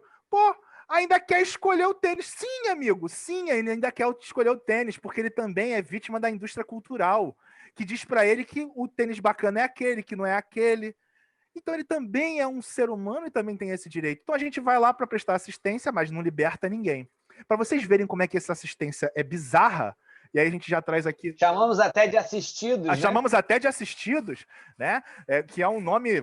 Nossa senhora. Que é o nome para poder dissociar, né? Nós não somos assistidos, eles são os assistidos. Eu venho aqui exatamente como o professor Lúcio falou, como espírito de luz para poder servir os meus irmãos em caminhada evolutiva da base da pirâmide evolutiva. Não, e o que eu vejo geralmente nas casas espíritas que vão, no dia que vai prestar assistência aos assistidos, né, é uma casa espírita completamente do dia diferente, do horário nobre das palestras públicas, para os frequentadores. É uma casa espírita completamente diferente, com regras muito mais ditatoriais, como as pessoas como se fossem completos boçais que estivessem ali na frente, não espíritos imortais. Kardec resolveu reencarnar como pobre no Brasil. E aí tá lá na tua casa espírita para receber assistência, você tá tratando Kardec como um boçal. Entende? É isso que a gente vê nesse cenário. E que não liberta ninguém. Não transforma, como a gente contou lá daquela casa espírita que há 35 anos presta assistência e não libertou ninguém. Ninguém se transformou dirigente daquilo ali. Eu conheço uma casa espírita que as pessoas que recebem assistência, para receberem a sopa, para receber as cestas básicas e tudo mais, elas precisam participar da evangelização. Então o cara ele pode ser evangélico, mas ele quer comer, ele precisa participar da evangelização ouvindo falar de uma religião que ele nem acredita. Gente, isso é cristão? Eu não sei se é. Gabriel, fala aí. Não, eu quero dividir com vocês um motivo de alegria, que a gente também conversou aqui, né, Rosa, com a Larissa. A Larissa falou também de uma experiência que ela tem, a casa espírita dela é dentro de uma comunidade, e atualmente a gestão que estamos lá, a coordenadora pedagógica, é uma evangelizanda da Seda, lá em Araruama, a Jussara, e hoje ela participa da coordenação que decide as coisas que vão acontecer na casa. Foi a primeira vez, foi uma luta, uma dificuldade para a gente conseguir fazer esse movimento acontecer. Existia aquela descrença de talvez não vai dar certo, está dando, está fluindo, estamos no meio da pandemia, tentando fazer a atividade de evangelização. E quero mandar um beijo para a Jussara, então, na sua gestão frenética, tinha que falar essa coisa aqui para elogiar essa menina frenética. Que coisa linda. E é isso que você falou, né? E aí a gente voltando naquela discussão de que a educação, quando não liberta, transforma em novos opressores, aí às vezes você até consegue pegar uma pessoa dali e coloca ela no cargo de presidente de casa espírita. E aí a pessoa se torna, dentro daquele micro-universo, um opressor daquela realidade. Né? Quando é que a gente vai começar a ter conselhos de gestão, onde as pessoas possam conversar várias visões diferentes, né? E transformar esse cenário para libertar? Eu não posso libertar meu bairro, mas eu posso libertar minha casa espírita. Eu posso começar o processo de transformação aqui dentro da minha casa espírita. E aí esses focos de luz vão começar a se multiplicar. Com relação ao assistencialismo, tem um documentário maravilhoso, quem não viu, já pode botar na lista que tem que ver, que é o Quanto Vale ou é por Quilo, que fala justamente disso, que a profusão de ONGs, né, que se dizem trabalhar pelo bem do povo, mas que, segundo o relatório que é apresentado também no próprio documentário, as ONGs brasileiras, elas arrecadam uma quantidade enorme de dinheiro, que, se distribuído igualmente por todos aqueles, entre aspas, assistidos, cada um daqueles assistidos poderia comprar um apartamento a cada 3 anos. Então, perceba, esse dinheiro ele tem um monte de atravessadores. Esse dinheiro não está ali focando em libertar as pessoas. Pelo contrário, eu preciso do pobre. Não só por questões morais, mas para manter o sistema capitalista opressor que eu tenho. Por quê? Fazer o bem virou um produto. Então você vai nas principais lojas, líderes do capitalismo, aquela que tem a arcada dourada, você vê lá uma caixinha, ajude na campanha do câncer. Aí você fala assim, que bom, vou aqui comprar um lanche de R$50, vou dar 50 centavos aqui e minha consciência está tranquila. Porque vender um produto, o assistencialismo se tornou um produto. Ele também faz parte dessa ideia de venda. Né? Eu confesso que ultimamente eu tenho estudado com um pouco de atenção a teologia da libertação. E vou te falar que a teologia da libertação ela é muito mais espírita, em alguns pontos, do que muito dos que se fala sobre espiritismo. Eu concordo em diversos pontos. Né? As ações elas precisam ser com o povo, eles precisam ser os protagonistas. Se eu digo que o meu assistido da minha casa espírita, usando mais uma vez essa palavra infame, eu preciso direcionar porque ele é ignorante, ele não sabe o que faz, ele nunca vai ser protagonista. Ele nunca vai ser protagonista disso. Né? É preciso que eles aprendam o sabor da luta. É preciso que eles sintam a importância na transformação. É preciso que a gente escute o próximo episódio do Lente Espírita, que vai falar sobre o ponto principal, que é a educação, cara. A libertação vai vir através da educação, não existe outro meio.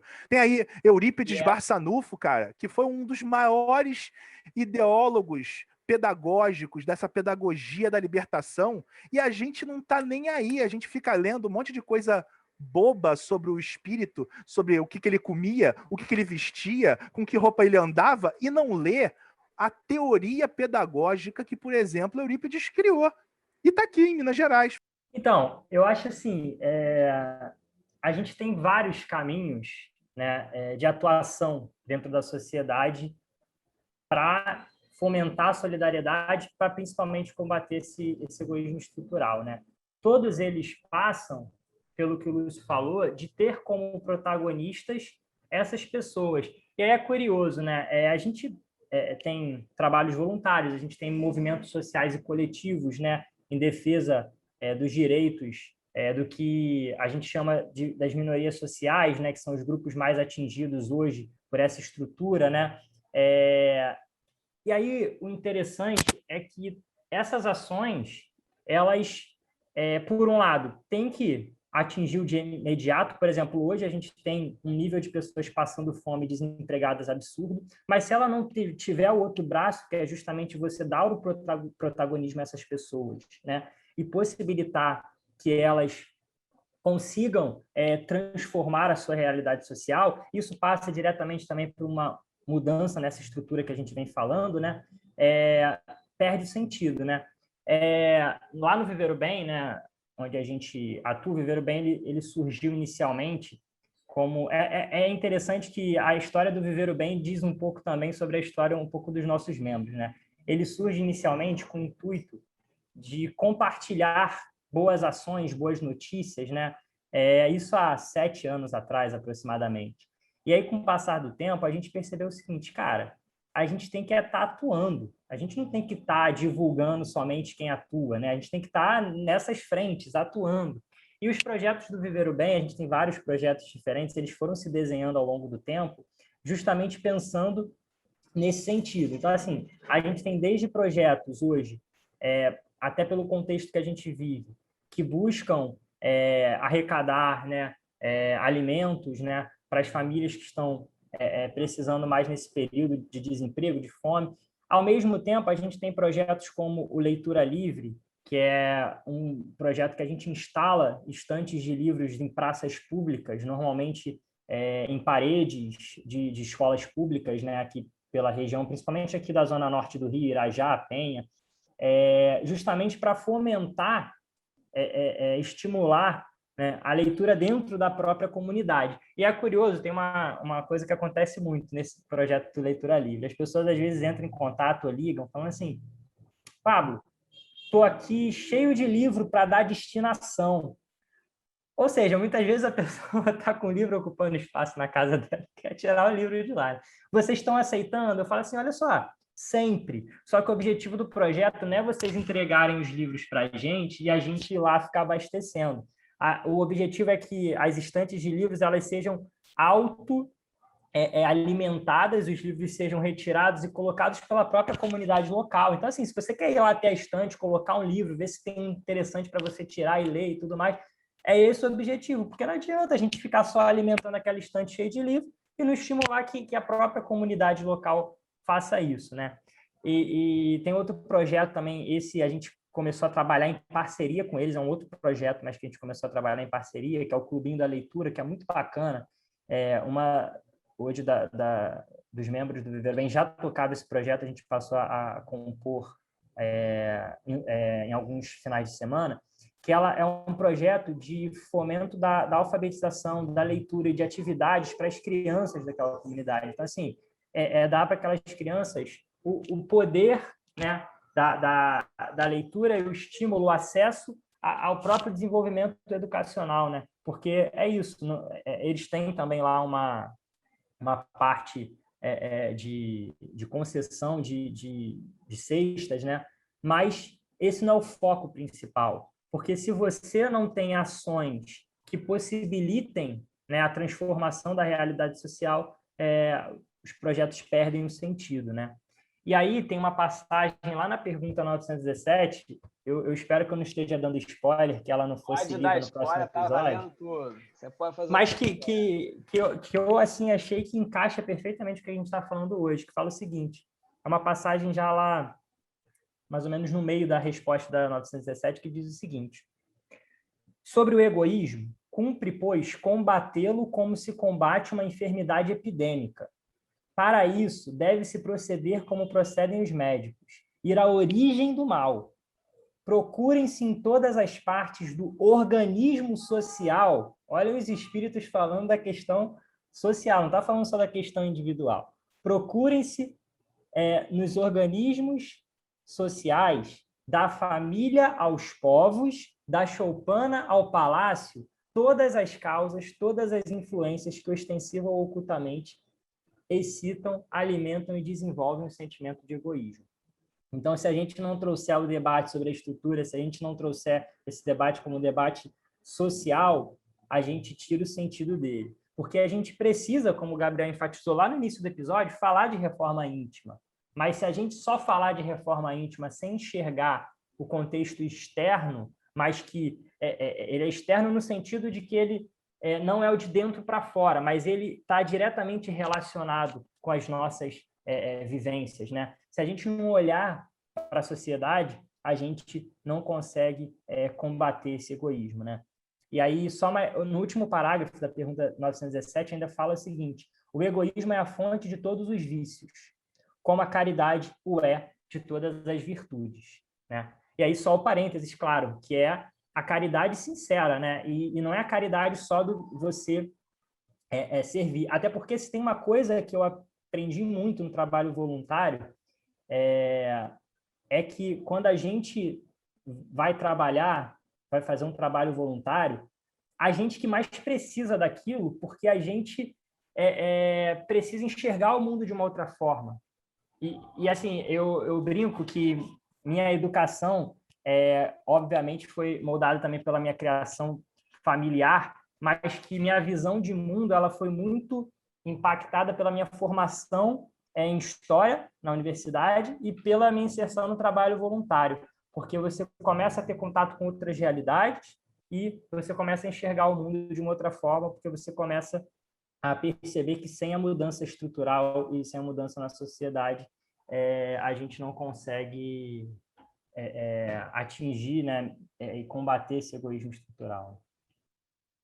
Professor Lúcio, a gente está bem no limite da hora, mas eu queria muito que você pudesse também trazer um pouquinho do projeto que você participa lá. Fala brevemente aí, assim como o Pablo falou, desse projeto maravilhoso, que eu acho que são ideias onde vocês estão operando nesse esperançar, como disse a Rosa aí, e que vale a pena ser pontuada. Rapidinho. Bom, Bom, eu trabalho numa escola espírita, dentro do Pavãozinho, né? Mas aí é trabalho, não tem nenhuma relação de voluntariado dentro daquela região, mas entendo que é uma proposta interessante que pode ajudar a libertar muitos daqueles, e já libertou muitos filhos dos envolvidos no tráfico. Então, o que é o Solar Meninos de Luz, que é maravilhoso, que vale a pena conhecer um pouco mais. Para quem estiver aí, pode entrar lá no site deles para ver. E, enfim, estamos envolvidos em vários projetos. Acho que é esse o nosso desafio, né? A gente conseguir conciliar todas as coisas que a gente gostaria de fazer, que a gente gostaria de falar, e buscar sempre essa intensa libertação, que, como muito bem o Pablo falou, buscar esse contato essa transformação através da libertação, começar a ouvir dessas pessoas o que elas querem, o que elas propõem, para aí sim a gente poder começar a ajudar a partir do nosso privilégio. Sensacional, gente. Poxa, é uma alegria para a gente, fantástica, de estar conversando sobre isso. Eu sei que está sendo difícil para muita gente, talvez, eu repito isso, é algo que incomoda, porque a gente não está habituado a falar sobre isso, né? E a gente vem agora, né, para o nosso momento do Lente em Foco, né? Onde a gente vai trazer aqui as nossas dicas para o pessoal, o que a gente achou e tal. Eu vou falar brevemente aqui. Eu só quero eu vou dar 2 dicas. A primeira é que, apesar da gente ter que refletir sobre isso, tudo que a gente falou, e que é difícil, adorei os termos que o Lúcio trouxe sobre a inteligência pessimista e o otimismo associado à vontade, né? Às vezes, olhar essa realidade traz uma tristeza, porque a gente vê o quanto a gente faz parte disso. Então, eu vou indicar para vocês uma música do Lenine, A música se chama Leve e Suave. Escutem essa música nos momentos em que esse pessimismo inteligente estiver machucando você, porque incomoda quando a gente consegue ver uma realidade. Imagina a gente estar dentro de uma casa e que a casa está pegando fogo, a gente não sabe onde está o incêndio. É difícil a gente procurar onde está esse incêndio, porque a gente fica ansioso, a gente muda o nosso estado emocional. Quando a gente acha, a gente tem que cuidar daquele incêndio, a gente descobre uma fiação toda que a gente tem que mudar, mas a gente precisa também ter os momentos de respirar. Mas, ajudando também a nossa forma de inteligência e otimismo de vontade, eu vou pedir para que vocês encarecidamente, eu mandei para a Rosália como um presente de Páscoa e mandei para vários amigos, assistam a live do pastor Henrique Oliveira junto com o padre Júlio Lancelotti.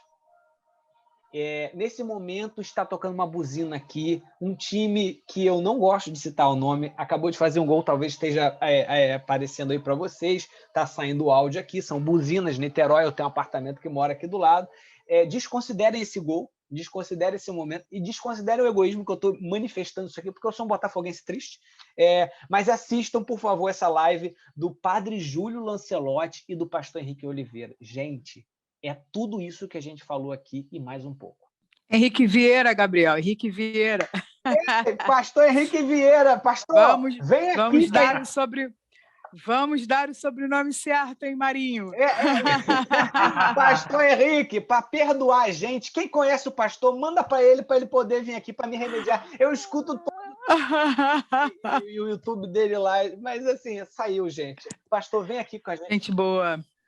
Agora vamos ao nosso querido Pablo. Então, uma das dicas está relacionada também ao pastor Henrique Vieira, inclusive algumas falas que eu trouxe aqui, alguns pontos, foi muito inspirado na entrevista que ele concede ao André Trigueiro, está disponível no YouTube. Tá? O título da entrevista, deixa eu pegar aqui precisamente, A Esperança segundo Henrique Vieira, se jogar essa pesquisa no YouTube vocês encontram, uma entrevista de 40 minutos, mas muito esclarecedora e que fala sobre uma parte da nossa temática aqui, que é a esperança, né? Inclusive, ele traz essa questão também do verbo esperançar, tem umas passagens muito, muito bacanas, muito bonitas nessa entrevista. A outra dica é uma dica que eu recebi recentemente, mas estou maratonando ela, digamos assim, que é a série de 5 filmes chamada Small Axe. É uma série que possui 5 filmes que contam trajetórias negras na Inglaterra das décadas de 60, 70, 80, do século XX, né? De imigrantes das ilhas do Caribe, ali da América Central, que vão para a Inglaterra, e vai falar muito sobre várias dessas mazelas aí que a gente falou, que alimentam o egoísmo estrutural. Nessa série de 5 filmes, tem 2 que eu queria destacar, que é Os 9 do Mangrove, que é o primeiro dos 5 filmes, e é isso mesmo, tá, gente? É uma série de 5 filmes. E o terceiro, que, se eu não me engano, o nome é Vermelho, Azul e Branco, que conta a história de um jovem negro que entra para a polícia com o objetivo de tentar combater um racismo estrutural que existia na polícia na Inglaterra, né? E aí ele passa por situações que mostram muito sobre essa questão das mazelas sociais, né?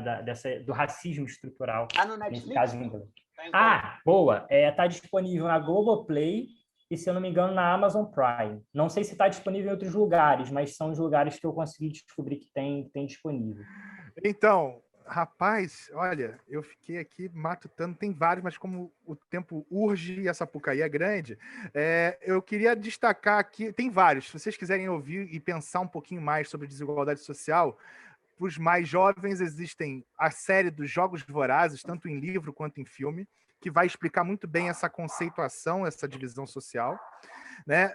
A série Divergente também trata de temas muito parecidos, mas principalmente a série de filmes, né? Mas principalmente assistam a série do Netflix brasileira chamada 3%, que vai exemplificar muito bem a ideia dessa divisão, dessa separação né? Eu até fiz um episódio lá no meu canal do YouTube, agora de certo, se inscrevam lá, sigam lá, por favor, que eu mostro as diferenças entre relaciono 3%, a série 3% com a geografia.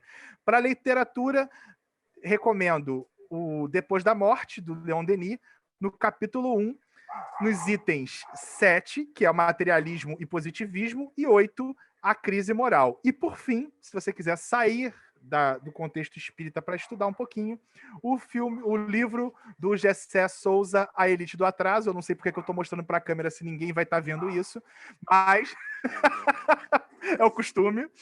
Mas chama-se A Elite do Atraso, da Escravidão à Lava Jato, o livro maravilhoso do Gessé Souza, que mostra muito bem essa construção das desigualdades, como bem o Pablo trouxe aqui no nosso Brasil. Muito bom, meninos. Infelizmente, né, o programa acabou, né, Gabriel? A gente está assim, muito feliz, porque foram muitos momentos que a gente fica, caraca, sabe? Quanta coisa, né, para a gente refletir. O Pablo tá aí junto do Viver o Bem, né, desde a fundação, e a gente ficar pensando como uma sociedade que vive o bem é uma sociedade melhor, né? E como a gente precisa pensar muito isso ainda no meio espírita, qual a diferença de você ser um bom vivan e de você viver o bem, né? E como isso reflete na nossa sociedade. São muitas dicas, assim, vocês foram falando, eu fui anotando todas.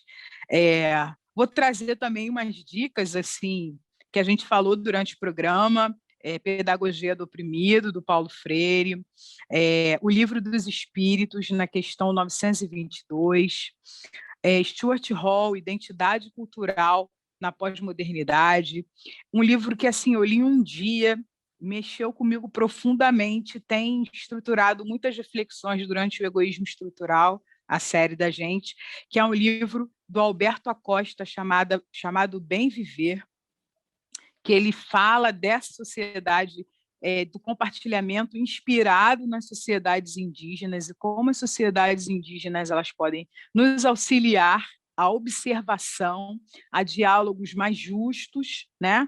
E a uma vida de compartilhamento. Também vou indicar um livro do Ailton Krenak chamado O Amanhã Não Está à Venda. E nesse livro tem um momento em que ele fala assim, que ele está observando a natureza, e a gente pôde observar isso bem no início da pandemia, como a natureza se regenerou rápido, sem ação humana. E ele diz no início do livro assim, é como se a natureza estivesse falando para a gente, filho, silêncio, né? É o que está faltando para a gente nesse momento.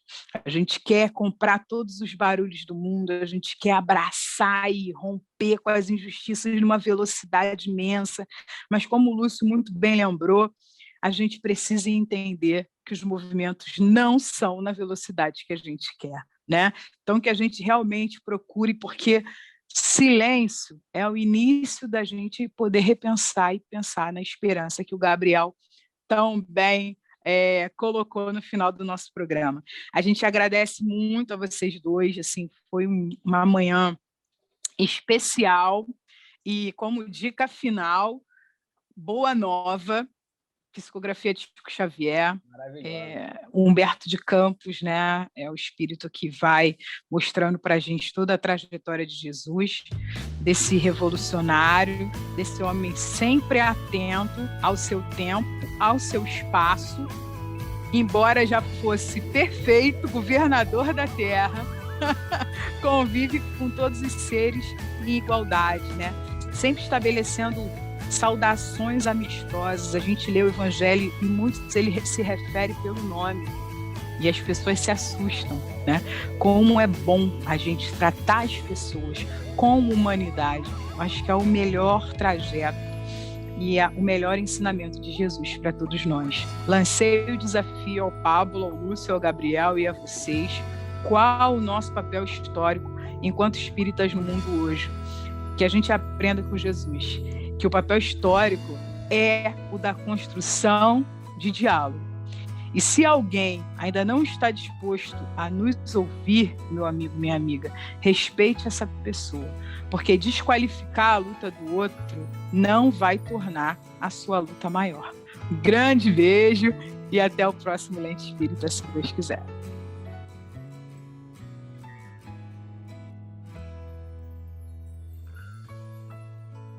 Tudo na vida